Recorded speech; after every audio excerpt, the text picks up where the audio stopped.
Um, Starting with the research question, and that's a really good question because a project lives and dies by what the research question is, and I think this is where most people can get caught up in the process.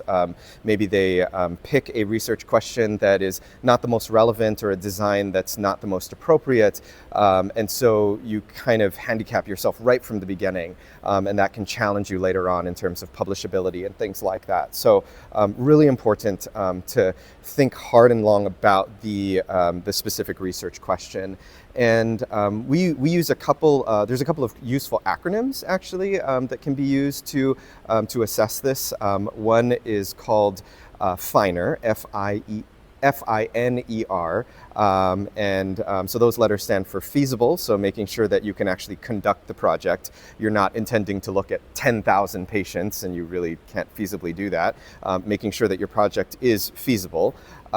It's interesting and novel, and so this really is important, and sometimes a bit of a challenge for some folks to think about, okay, well maybe this is interesting at my institution, but would it be interesting to other institutions? And this is where reviewing the literature, coming to conferences like this is really helpful to kind of know what are people talking about, where are the gaps in the literature, and that can help you to figure out, okay, is my population aligned to maybe addressing some of these interesting or novel types of questions.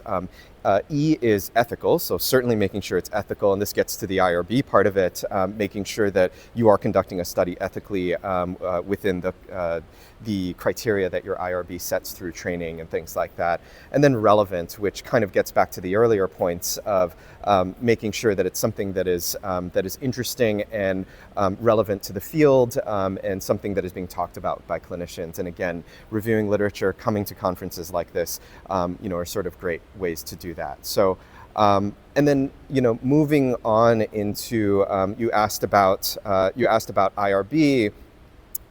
This is a really institution-specific question. Some institutions have internal IRBs, and it's great if you have that.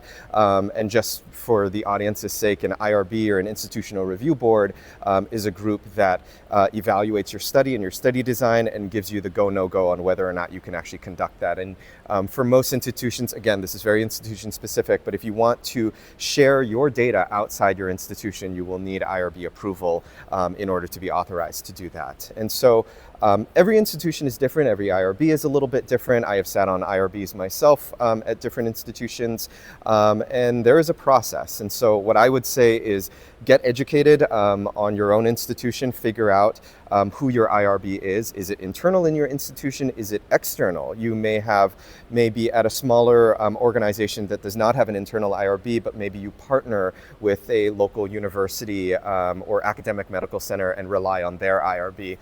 Getting to know what the process is for submitting all the information that you need to submit, making sure that you have training done up front. Usually most IRBs require city training or some type of equivalent to make sure that you're trained in the ethical conduction of research.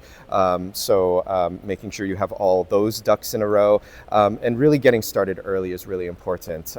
Most folks who have done this before will know that an IRB is not going to give you an answer in 24 hours, maybe not even a week, maybe not even a month. And so it may be a couple of months to really get an approval from the IRB. And so the more you do it, the more you'll get a sense of the nuances of that with your own institution, but really getting started early and getting educated on that is important. And the last part of your question, sorry, this is a long answer because it's a big question, but you asked about data sources and reliable data sources. This is also going to be very institution specific because everyone's data source is a little bit different. But for the average clinician, I would say that if I'm speaking to a group of folks who do antimicrobial stewardship on a daily basis, you're probably going to have access to antibiotic databases.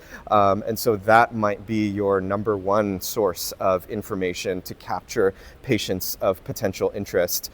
and you may know the pros and cons, you may know those systems in and out to know what are they catching, what are they not catching, and that can help you decide what to use from those potential sources. But also partnering with other entities within your institution may be useful.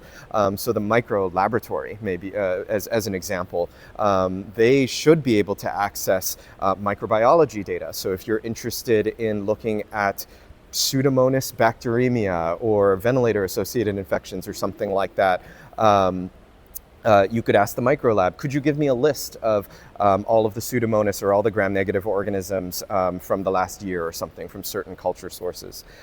Infection prevention is another great group to potentially reach out to and collaborate with if you're interested in looking at C. difficile infections or central line-associated infections or catheter-associated UTIs. They will certainly have that data and probably a lot of data associated with that.